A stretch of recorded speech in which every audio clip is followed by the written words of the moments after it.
On a week where the Arlington Grand Prix was announced, it was the Detroit Lions that showed off their speed as they raced out to a 47-9 win over the Dallas Cowboys in Week 6 of the NFL season. Welcome into the First Word presented by Dr. Pepper here from the Star in Frisco, where we break down what just happened in Arlington. Isaiah Stanback, Nate Newton, I'm Kyle Yeomans. I think we're all a little bit shell-shocked in a couple of ways. I think we anticipated Detroit being the better-built team, the better team going into it, at least on paper.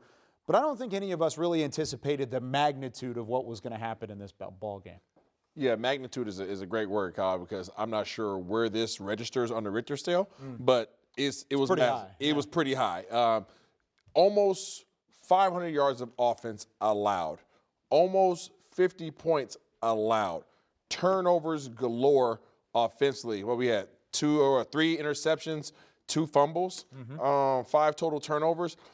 This thing never was on the rails. It was never on the rails. Outside of the CeeDee Lamb completion early in the game, you never felt like you had any form of control in regards to this game.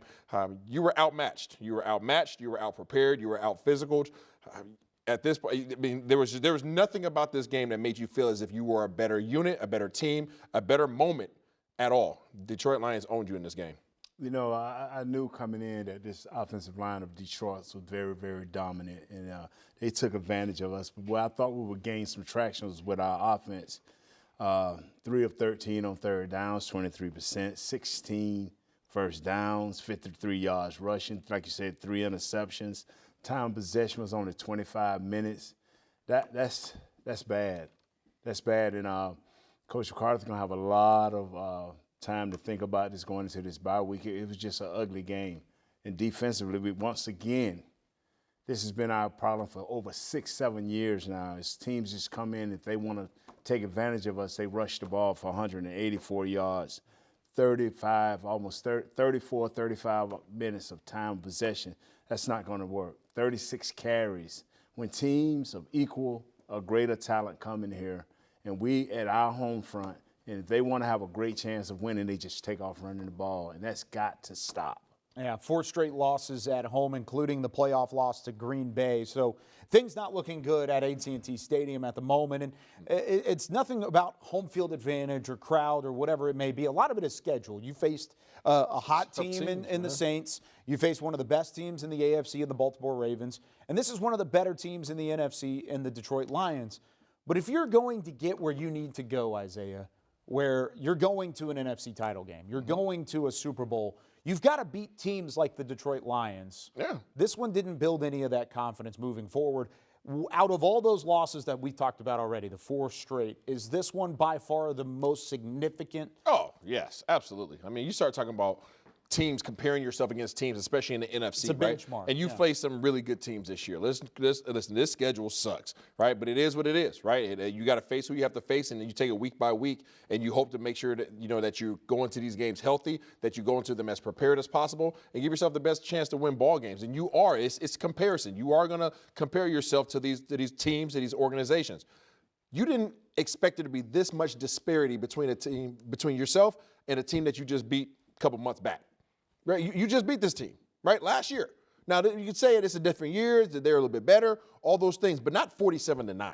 Yeah. 47-9, as you just heard Nate talk about the offense. The offense is supposed to be the core of this team.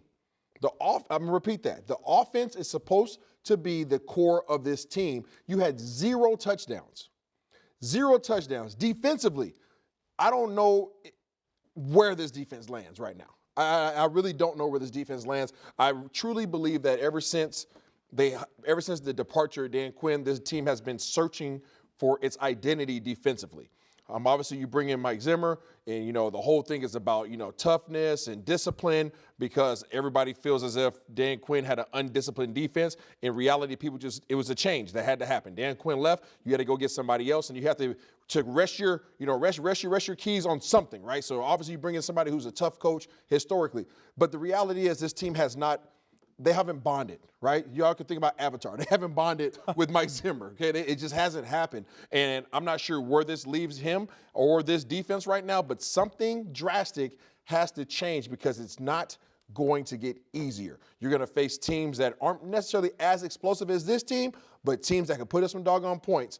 And you're going to have to figure out what is your approach and how are you going to impact it, even with guys down on the roster. Stop. Understand what has happened. You've earned this schedule. 12-5, 12-5, 12-5, first place in your division. You earned this schedule. Now, did you go out and do the right things during the offseason by trying to put a little bit better free agent here? No, we didn't. We rested on our morals. We said we were all in with the players we had. We drafted guys. We said these were the smarter guys we drafted. It's a better draft class. It's just not panning out. You're playing for other first-place teams. You're playing other teams that are going to be in the playoffs. You have to pick your game up. You have to meet force with force. You deal with what you have. You can't go out and make any wholesale changes right now. You have to be a better team. You have to do what it takes to win games.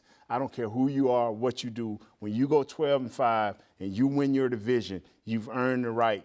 Pick up your game. Got to be better. Got to be better, and it starts this week going into the bye week, whether that's personnel changes or getting guys back from injury, which will help significantly. I think going into it, we anticipated Deron Bland, Kalen Carson, and a couple other guys available. Tyler Guyton, I'm still not sure what's going on with your left tackle, but there's a way to get better in the bye week outside of just personnel.